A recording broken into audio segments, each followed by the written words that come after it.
So today I wanted to go ahead and talk about Chapter 4 in the Freeman text, and a guy by the name of Lev Vygotsky, or any other pronunciation you deem fit, and his social theory of learning. There are two main components to this social theory of learning. The first is the zone of proximal development. Now this is defined by our book as the distance between the actual development level as determined by independent problem solving, and the level of potential development as determined through problem solving under adult guidance or in collaboration with more capable peers. Now I want you to sort of think of the zone of proximal development as maybe an arrow that extends from your current self sort of into the future and away from you. Now that first half of that arrow is going to be sort of your independent zone. That zone where you can approach the material and you understand it and you're successful in its completion. Now that's your independent zone. After that, you approach this zone of proximal development. And this is a place where maybe the material is a little bit more difficult for you and you are unable to do it on your own. So you must seek out the help of a learned peer or an instructor. Now, maybe to put this in a more concrete example, we can think of a mathematics example. Say you're taking an algebra class and you come across a linear equation, right? Y equals mx plus b, and you're asked to solve for x. Well, you're able to do that. You can add, subtract, divide, and multiply and find your x perfectly fine. That is firmly in your independent zone. Let's say the class moves on to dealing with polynomials, so maybe something like x to the third power. You are maybe unable to do this. You can't do it on your own, but you can ask a friend or the instructor and you can work through it with them. That is your zone of proximal development, is that polynomial section in our math example. Now, the idea is that the zone of proximal development isn't something that concretely stays that way, right? You're not going to always just know how to do linear equations and never know how to do polynomials. I mean, that may be the case for some of us, but not all of us. The idea is we want to move what is currently in the zone of proximal development into our independent zone. So we're always trying to move that sort of line in the sand between independent and zone of proximal development closer to us. And as we go through life, we will have new stuff that is in the zone of proximal development. That stuff we'll work on with others, with peers, or with teachers. It'll move into our dependent zone, and something new will kind of appear in our zone of proximal development. So we're always working towards something. The idea is you can always improve yourself. Now, maybe for those of you that don't much care for the concrete example of mathematics, because you have a particular disdain for mathematics, I have an analogy. So hold on to your horses here. I want you to sort of think of the zone of proximal development as maybe chipping away at a rock. So say, you can close your eyes if you want to imagine this better. Say you encounter a giant boulder as you're traveling somewhere. And you can't go around this boulder, you can't go under or over it. You have to go through it. And for some reason, say you always carry around a pickaxe with you in your pocket. Now, I don't know why. That's a personal life choice, but you have it in your pocket. And so you're going to go ahead and you're going to start chipping away at this rock because you can't go around it. So you're able to get a certain way into the rock. And eventually you reach this sort of more dense part of the rock that you can no longer use your pickaxe to go through. You've accumulated a good chunk of rubble. You got a good pile going on of what was the boulder. Now, sort of in our example, that pile of rubble represents the knowledge and material that you have within your independent zone, that you feel most comfortable with and are most able to achieve when you put your mind to. But we've reached a threshold, right? We can no longer travel into the rock because this material is too dense, and the tools you have and even the experience you gained while chipping away the other rubble, it's not going to work here. It's a completely different type of rock, and you're unsure how to approach it. But someone comes in and they give you a jackhammer, right? A jackhammer. So you hook this jackhammer up because there's a convenient place to get power from right next to this boulder, and you start chiseling away at this denser material. Well, you've been given a new tool, right? Now, in our sort of real world example, this new tool is maybe a a new way of approaching a problem we've been given by a peer or an instructor who understands the material more than we do and says, I've had to chisel through this dense rock before. Here's this chisel. This will help you a lot.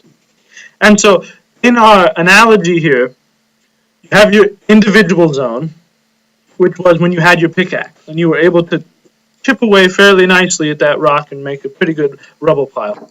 But then you get this chisel, right, when you reach the dense area. And you've reached that zone of proximal development where you couldn't have continued on your own unless someone else had come in and helped you. In this case, the jackhammer. So the jackhammer represents the help and assistance that you require while in the zone of proximal development. Now the idea is that maybe sometime down the road, this denser material or this denser rock will become part of your independent zone and you'll be able to know how to approach it later. Okay, that sort of makes sense. Okay, so now we can move on from the zone of proximal development. I know it's been 6 minutes, but if you've stuck with me, we're getting near to the end. So, the other main component of the social theory of learning is the distinction between spontaneous and scientific concepts. Now, I heard the word scientific and got excited when I heard this, but it's not quite as scientific as you may think. So let's just sort of break the two apart. So spontaneous concepts are ideas that can be easily garnered from everyday experience. So this is sort of like the objects. So say you live in a house, right? Well, you probably know what a coffee mug is if you have coffee every morning. Or you know what a cereal bowl is if you have cereal every morning. Or you know what a banana is because maybe you're a monkey. Okay, you might not be a monkey, but deal with me. The book uses the example of a car, right? And so we can understand what a car is and does because of our daily experience with vehicles, right? We get in it, that car goes somewhere. It brings us back. We've seen a car started. We know a car has wheels, so on and so forth. We know a lot about the car because we deal with it on sort of a concrete basis. We see it, we're in it, we're part of it, so on and so forth. Now, contrast that spontaneous concept with scientific concept. So scientific concepts are abstract ideas used to organize and categorize experience. So the book uses an example, and I'll use it here as well, because it works really well. The example of transportation. Because transportation is a concept that categorizes how people, animals, or things are moved from one place to another. So scientific concepts usually are learned, right? It's not something you just come across. Like you, when you're a child, you hear your parents use the word chair. All right, you're going to sit in this chair. They use the word chair, and you understand that that thing that they sit on and I sit on, that's a chair. This is sort of something you have encountered and experienced, right? The chair. But scientific concepts aren't that. They're sort of a way we organize ideas in a non-concrete, abstract way. So that was a lot of words and probably very confusing to you, but hopefully I can clear it up a little bit more. So transportation, right? You can understand very easily what a car is, right? The spontaneous concept. Because it's an object, and you see it, and you've dealt with it. But scientific concept of transportation, well, that encompasses so much more, right? Because that's not just a car. It has a lot of other spontaneous concepts that go with it, like planes and trains and automobiles, right? Sorry, I had to throw in a movie reference there. But transportation is an idea, right? It's sort of a conveyance of things from place to place. That's a concept. So there's sort of this distinction they put forth from spontaneous and scientific. So hopefully that distinction hopefully makes a little bit of sense to you. I might have confused you more than clarified. But at this point, you may be looking at the time going, he's coming up on 10 minutes. I'm sort of wondering how this relates to language acquisition and anything else we've talked about in class. And I would say to you that's a pretty good question. So here's where we're going to tie everything together. So bear with me, we're almost there. So a student can acquire certain portions of language by listening to native speakers, right, as we've discussed. That's acquiring language.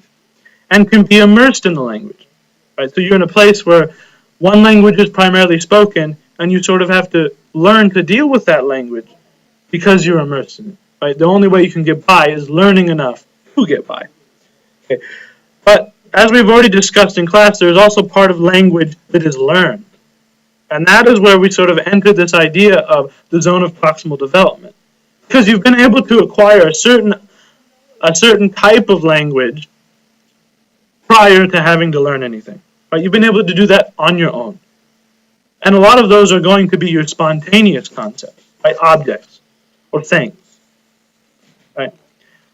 We do acquire verbs and whatnot, but by and large, the things you acquire are going to be something like the spontaneous concepts, like a chair or a ball or food, which is usually very important. But the zone of proximal development in this situation is going to be when you come to a learning environment, usually, whether that be an actual school or maybe your parents have sort of sat you down and go, here, we're going to give you a talk, we're going to tell you what scientific concepts are, and we're going to help you to understand language better, which is a bit more of a rarity. That's why usually we learn that sort of stuff at university or school, or you can fill in the blank here. You got to go someplace usually to learn those particular finer language skills. This has a lot to do with grammar a lot. But the idea here is, right, you had your individual zone, which was maybe spontaneous concepts, right? Stuff you've picked up along the way from hearing people and from having to deal with a language that isn't your first. But you reach this point where you don't know how to quite make your language better. You don't know how to be more proficient at language because you haven't been taught. You haven't been taught, oh, this is a present ongoing tense, this is a past tense, this is we, this is, so on and so forth. So you have that zone of proximal development. And the student is receiving help so that they may achieve more language proficiency than they could on their own. That's the key part, on their own. Okay, so that's sort of how the zone of proximal development fits into that. Now, language learning can be related to spontaneous and scientific concepts in the following way. And I sort of hinted at this a little bit. But the idea is that usually we approach our acquisition of language sort of in a spontaneous manner. Now, I don't mean that we're hip and we're cool, but that we deal mostly with the spontaneous concepts, right? The things that we approach on a daily life. Oh, like I'm in a car. You learn the car. You learn other things you touch and that you interact with on a daily life. And maybe you learn what those things do and the words associated with that. Like with the car, you have I'm driving the car, or she's driving the car, we're driving, oh, we wouldn't be driving the car, but you get my point.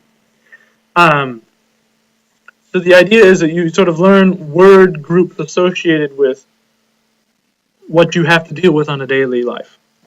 Okay, but then where the sort of language learning comes in is when we get into sort of these scientific concepts. Now, so once again, I don't mean actual science, right? We're just sort of talking about terms that are used to organize and categorize experience, like the word transportation, right? Transportation, the word itself isn't a thing, right? It's not. I can't point to something on a table and go, that's transportation. And that's why this is difficult when talking about how to learn a language, because often the abstract or the scientific concepts in the particular usage of the language in a book, they're not concrete, right? With a lot of the spontaneous concepts, you can point to things and go, okay, this is a ball. Or you can be in a biology classroom, maybe teaching an ELL, and you can go, okay, I have this picture on the wall, and then maybe it's a picture of the heart, a cardiac diagram or something. This is a heart, right? And someone can get that idea. Oh, that's the heart, because you can point right at it, tell me what it is, and now I understand that when you use the word heart, you're referring to that.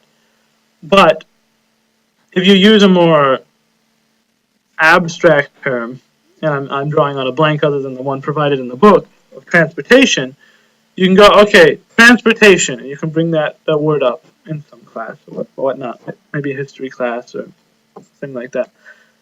And maybe an ELL is sort of confused by that. Well, what does transportation mean? Well, it's difficult to grapple with that, isn't it? Because you can point, as the teacher, maybe to pictures of things that transport, like a car, or a plane, or a boat, right, so on and so forth. But maybe the ELL only recognizes those as those are the permanent objects. So like when you say transportation, do you just mean a car and a boat and a plane? But then you're getting nothing into that conversation about transportation means taking something from somewhere, right? The car and the boat and the plane are only examples of how those things are moved.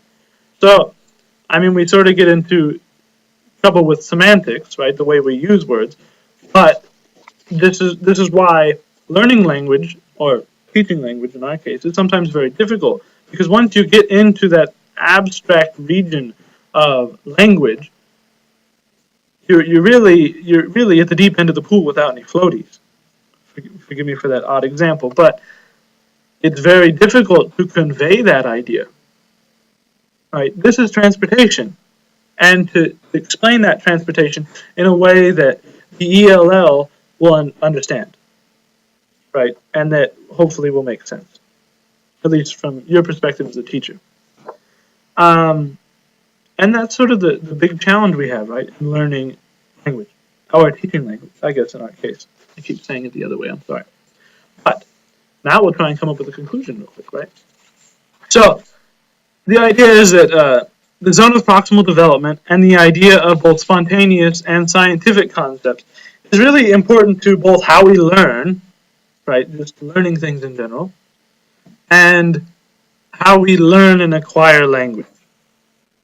And so that's sort of how I've tried to relate them to this class. And I hope maybe this discussion, maybe it didn't confuse you, hopefully. That was the goal, not to confuse you, but perhaps to clarify on a few things we touched on in class and put it into perspective of these are the ways we learn, and this is a very well understood method of learning.